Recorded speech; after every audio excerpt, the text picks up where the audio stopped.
ये बहुत अभूतपूर्व चुनाव हुआ क्योंकि सारे कोर्ट में इस तरीके की एक बात फैलाई गई थी कि आज तक 137 साल के इतिहास में वो डिस्ट्रिक्ट बार एसोसिएशन में दोबारा अध्यक्ष चुनकर नहीं आया, ऐसी भावना सारे लोगों के मन में डाली गई थी।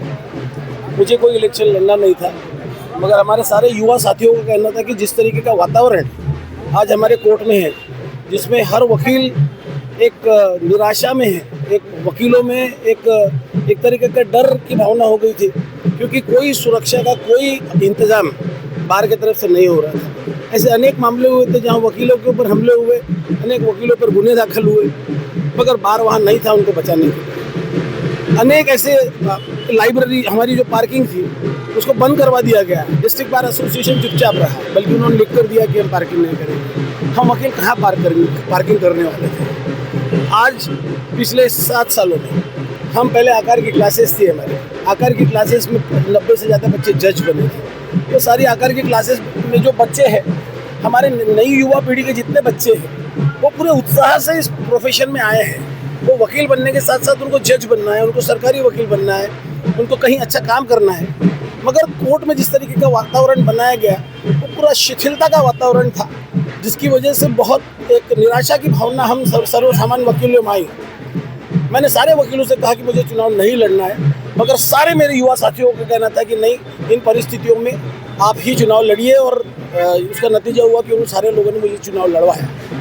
दोस्तों, हमने 2008 में जब मैं सेक्रेटरी बना था, तब मेरे अध्यक्ष श्री दीपक कोले थे।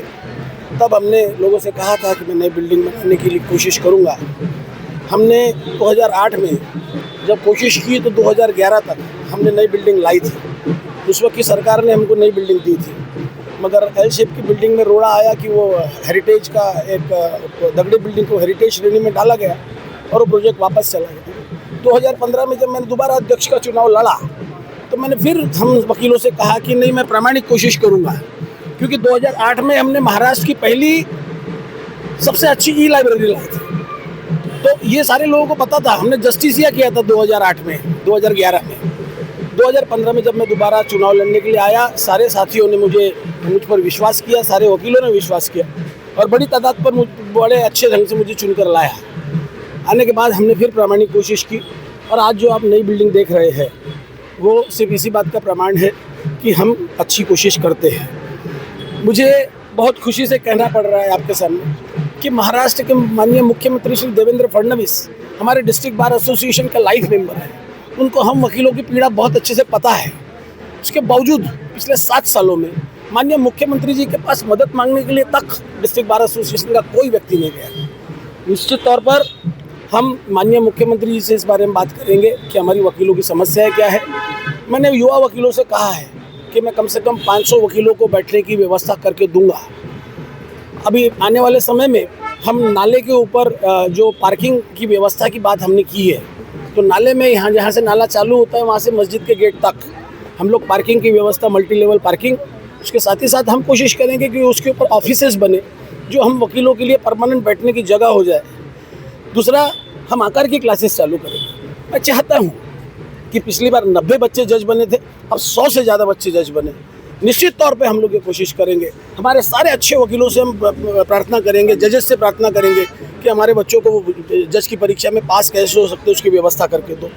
हम सारे जजेस से, इवन हाईकोर्ट जजेस से हम रिक्वेस्ट करेंगे कि हमारे बच्चों को सिखाइए और एक ऐसा वातावरण दीजिए कि बड़ी तादाद में हमारे बच्चे जज बने। दोस्तों, मैं आपको एक बात निश्चित तौर पर बताना चाहता हूँ। इसके बाद हम पुलिस अधिकारियों से मिलेंगे और हम निश्चित तौर पर उनको बताएंगे कि अगर भविष्य में किसी तरीके का वकील और पुलिस के बीच में असमंजस्य न हो, इसके लिए किसी भी तरीके से किसी वकील के ऊपर किसी भी तरीके का झूठा गुना दाखिल नहीं होगा। दूसरा, किसी भी वकील को बिना वजह से नाहक परेशान नहीं किया जाना चाहिए। इसकी व्यवस्था हम पुलिस कमिश्नर साहब से बात करके करेंगे। आने वाले समय में हम लोग आकार की क्लासेस चालू करने वाले हैं। आज से पहले 2 बार 2011 और 2016 में बहुत शानदार जस्टिसिया हुआ था। पहली बार जब जस्टिसिया 2011 में हुआ था, उसका उद्घाटन Veerappa Moily, law minister of India, ने किया था। और दूसरी बार जब जस्टिसिया 2016 में हुआ था, तब उसको माननीय मुख्यमंत्री श्री देवेंद्र फडणवीस जी ने किया था। उससे बेहतरीन जस्टिसिया आने वाले समय में हम लोग करने वाले हैं। और मैं विशेष रूप से यहाँ अनेक धन्यवाद देना चाहता हूँ एडवोकेट आसिफ कुरैशी का, संजय कुमार बालपांडे का, श्री रवि भोयर का, श्री दीपक कोल्हे का, श्री नमू जैन का, श्री दीपक दीक्षित का, प्रकाश रेंडीवे का, नंदेश्वर साहब का, अंबोरे साहब का और प्रकाश रेंडीवे, रवि भोयर, ऐसे अनेक मंगेश मून का, विलास डोंगरे जी का, विजया बालपांडे का, रूना बालपांडे का, समृद्धि का, ऐसे अनेक लोग यहाँ पर हैं। मेरे सारे जूनियर्स जो जान से जान लगा के, रोहिणी है, खपेकर है, मेरे सारे जूनियर्स ने इस बार जो जान लगाई, अविनाश बालपांडे है उसमें, सारे लोगों ने मिलकर जो आज जान लगाई, निश्चित तौर पर ये उसी का परिणाम है कि आज मैं आपके सामने अध्यक्ष के रूप में खड़ा हूँ। मैं आने वाले समय में मेरे सारे साथियों से प्रार्थना करूँगा कि आने वाला जो समय है वो उस वक्त आप मेरे साथ कंधे से कंधा मिलाकर जब खड़े रहेंगे तो जो सारी बातें मैंने बार में कही थी वो हम सब निश्चित तौर पर पूरा कर सकेंगे। मैं निश्चित तौर पर बार को सुदृढ़ बनाने की कोशिश करूँगा और सारे वकीलों में उत्साह भरने की कोशिश करूँगा कि आप जिस पेशे में हो उस पेशे में किसी से डरने की या दबने की ज़रूरत नहीं होती। अपने आप में हर वकील एक लीडर होता है। धन्यवाद।